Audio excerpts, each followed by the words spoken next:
আসসালামু আলাইকুম। যে যেখান থেকে আমাকে দেখছেন সবাইকে জানাচ্ছি প্রীতি ও শুভেচ্ছা। আশা করি সবাই ভালো আছেন। আজকে বাংলাদেশ এবং আফগানিস্তানের মধ্যকার সুপার এইটের লাস্ট ম্যাচ ছিল।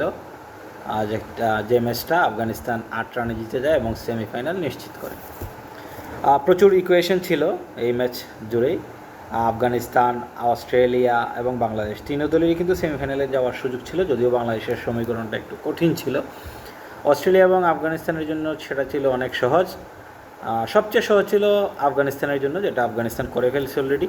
আফগানিস্তান সেমিফাইনাল নিশ্চিত করছে। আগামী প্রথম সেমিফাইনালে আফগানিস্তান মুখোমুখি হবে সাউথ আফ্রিকার বিপক্ষে। দিনের অপর সেমিফাইনাল অনুষ্ঠিত হবে ভারত এবং ইংল্যান্ডের মধ্যে।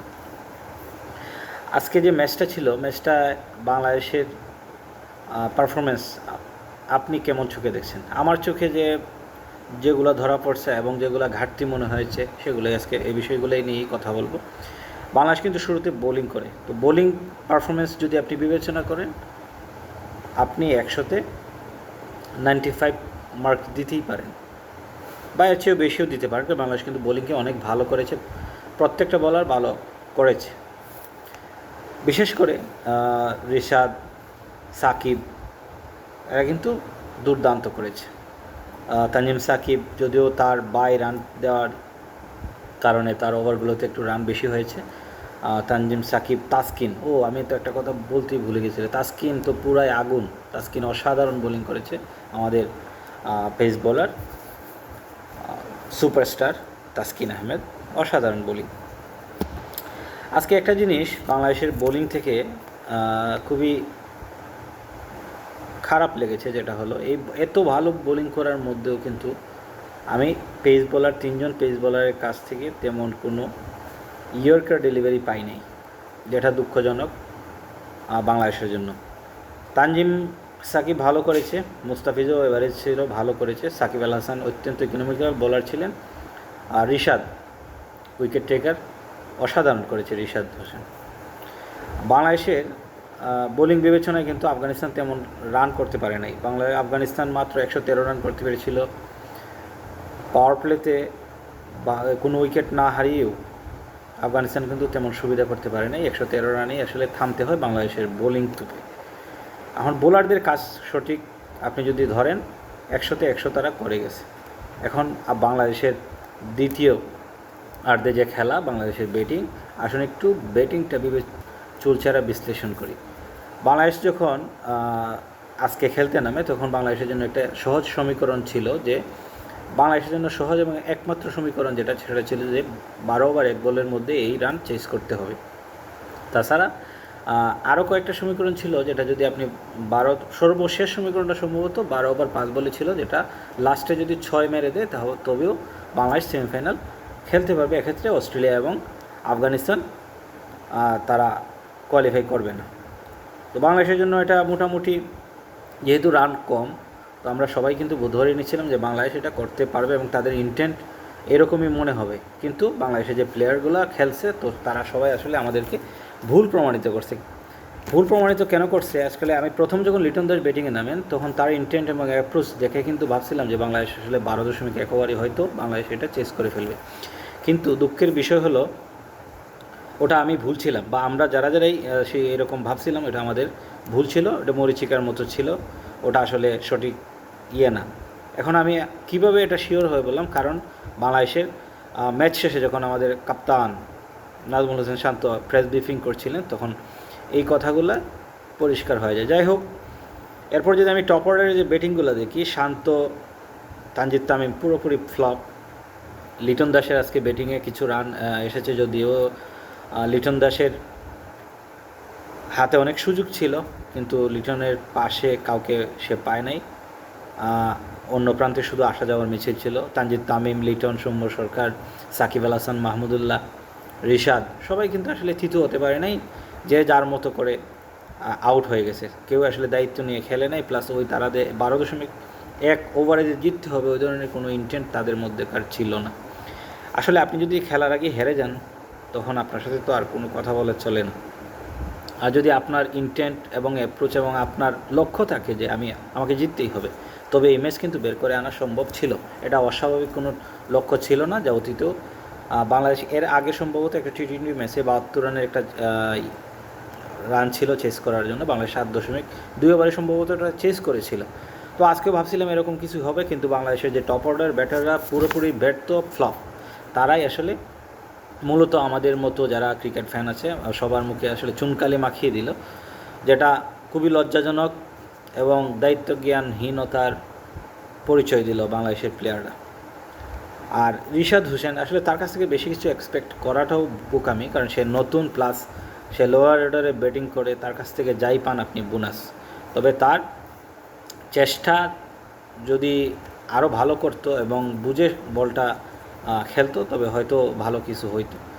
টপ অর্ডারে কেউই আসলে ক্লিক করতে পারে না, রিশাদকে তো আসলে দোষ দিয়ে লাভ নেই। বিশেষ করে মাহমুদুল্লাহ রিয়াদের কথা যদি আমি বলি, ওনাকে উনি একজন ম্যাচিউর প্লেয়ার, প্লাস ওনার অভিজ্ঞতা, এবং তাকে আমরা দেশের ফিনিশার হিসেবেও বলি, কিন্তু তার বিগত 3-4টা ম্যাচে কিন্তু আমরা ওরকম, বিগত 3টে ম্যাচে সম্ভবত ওরকম কোনো কিছু আসলে দেখি নাই মাহমুদুল্লাহর কাছে, যা অত্যন্ত দুঃখজনক।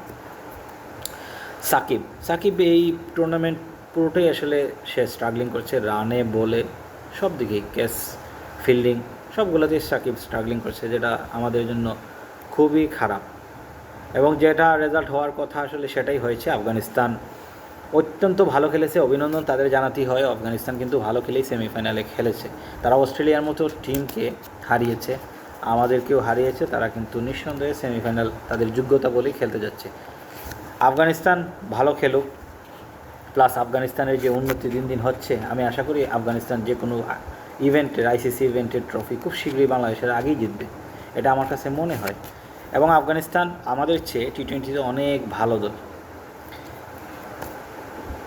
সৌম্য সরকার এবং আপনি তানজিদ তামিম, তাদের কথা যদি আমি বলি, তারা যে ইন্টেন্ট নিয়ে খেলা নেমেছিল, তারা যে ইন্টেন্টে বা অ্যাপ্রোচে খেলতে নেমেছিল, তাদের দিকে আমি পুরোই হতাশ। তারা কি আদৌ জিততে চেয়েছিল, বা তারাও কি আদৌ এই ইকুয়েশনটা জানতো? আমার তো মনে হয় এটা জানার কথা, কারণ এটা তো একটা সিম্পল ইকুয়েশন, প্লাস সবাই জানে, প্লেয়াররা তো আর আগে জানার কথা। এই ইকুয়েশনে যদি আপনি জানেন, তাহলে আপনাদের খেলার অ্যাপ্রোচ কিন্তু এরকম ছিল না। এবং আপনার অধিনায়কের কথাবার্তায় কিন্তু এটা স্পষ্ট। আমি একটা জিনিস বুঝি না, অধিনায়ক এবং টিম ম্যানেজমেন্ট এরকম আত্মঘাতী সিদ্ধান্ত কীভাবে নেয়, যেখানে সেমিফাইনাল খেলার একটা সুযোগ ছিল। বাংলাদেশের প্লেয়াররা সেদিকে না গিয়ে তারা আত্মঘাতী সিদ্ধান্তটাকে আসলে কীভাবে নেয়, আমার আসলে বোধগম্য হয় নাই। বাংলাদেশ হয়তো আগামীতে ভালো ক্রিকেট খেলবে, কিন্তু যে সুযোগগুলো বাংলাদেশ হাতছাড়া করছে, অতীতেও করছে আর আজকেও করলো, এটা আসলে কোনোভাবেই মেনে নেওয়া যায় না। একজন ক্রিকেট ফ্যান হিসেবে, বাংলাদেশের ফ্যান হিসেবে এগুলো মেনে নেওয়া অত্যন্ত কষ্টের। এখনই কিন্তু সময় এসেছে বাংলাদেশ ক্রিকেট বোর্ডকে ঢেলে সাজানোর, এবং ক্রিকেট সংশ্লিষ্ট যারা আছেন বা সাবেক ক্রিকেটার যারাই আছেন, অবসরপ্রাপ্ত বা টিম ম্যানেজমেন্টে আছেন যারা সাবেক ক্রিকেটার, ক্রিকেট সংশ্লিষ্ট ব্যক্তিবর্গ বাদে আমি আসলে ক্রিকেট বোর্ডে কাউকে চাচ্ছি না, এবং তাদেরকে দেখতেও আমার ওয়ার্ড লাগে। এবং তারা এত দিন ধরে যেহেতু কোনো কাজ করতে পারছেন না, তাদেরকে দিয়ে আসলে কোনো কাজই সম্ভব না। এই মুহূর্তে যদি বাংলাদেশের পরিবর্তনগুলো না আসে, তবে কেনিয়া মতো অবস্থা হয়তো হয়ে যাবে আমাদের। অচিরেই কিন্তু সিদ্ধান্ত নিতে হবে, বাংলাদেশ ক্রিকেটকে বাঁচাতে হলে এরকম আমূল পরিবর্তন আনা সম্ভব। Coaching staff, team management, board, players, সবগুলোই কিন্তু পরিবর্তন আনতে হবে।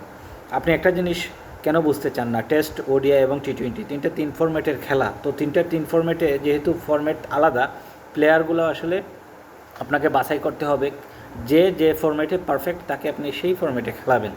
আপনি যদি টেস্ট, ওয়ানডের প্লেয়ারকে টি-20তে নেন, আবার টি-20 বা টেস্ট ওডিআইতে যারা ভালো খেলে তাদেরকে টেস্টে নির্বাচন করেন, তো তাদের কাছ থেকে তো ফলাফল ভালো আশা করা সম্ভব না। বাংলাদেশ, আমি বিশ্বাস করি ভালো টিম। বাংলাদেশ যদি তাদের অভ্যাসগুলো পরিবর্তন করে, স্কিলে পরিবর্তন আনে, টেকনিকে পরিবর্তন আনে, এবং তাদের কোচিং স্টাফ এই বিষয়গুলো নিয়ে কাজ করে, আমি বিশ্বাস করি বাংলাদেশ কামব্যাক করবে এবং বাংলাদেশ খুব ভালো ক্রিকেট খেলবে। এমন সুস্পষ্ট ব্যর্থতার পর যদি এখনই পরিবর্তন না আসে, তাহলে বাংলাদেশের ক্রিকেট বাঁচানো সম্ভব না। বাংলাদেশের ক্রিকেট তলানিতে গিয়ে ঠেকবে। এখনই আসলে সময়, যথোপযুক্ত সময় বাংলাদেশ ক্রিকেটকে ঢেলে সাজানোর। যদি টিম ম্যানেজমেন্ট সহ বাংলাদেশের যারা প্লেয়ার বর্তমানে টি-20তে খেলতেছেন তাদেরকে বাছাইপূর্বক যারা যে ফরম্যাটে ভালো তাদেরকে সেই ফরম্যাটে ইনক্লুড করেন, এবং দেশীয় কোচ যারা আছে তাদেরকে মূল্যায়ন করা হয়, তাদেরকে সংযুক্ত করা হয় এত হাই প্রোফাইল কোচ না নিয়ে। যদি দেশীয় কোচদের নেওয়া হয় আমার মনে হয় ভালো হবে, কারণ তাদের সাথে বন্ডিং এবং তাদের সব কিছুই ভালো হবে। যারা ভারতে এবং বিভিন্ন দেশে আমরা দেখতেছি যে তারা দেশীয় কোচদের প্রাধান্য দিচ্ছে, আর আমাদের তো সাবেক যারা যারা ক্রিকেটার আছেন, মোহাম্মদ রফিক, মাশরাফি বিন মুর্তজা, আরও অনেকেই যারা যারা আছেন তাদেরকেও কিন্তু কোচিং স্টাফে সংযুক্ত করা যায়। তো আশা করি বিসিবি এই বিষয়গুলো নিয়ে ভাববে এবং বাংলাদেশ ক্রিকেটকে ঢেলে সাজাবে। বাংলাদেশ ক্রিকেটের জন্য শুভকামনা রইল। সবাই ভালো থাকবেন। কষ্ট করে ভিডিওটি দেখার জন্য ধন্যবাদ সবাইকে।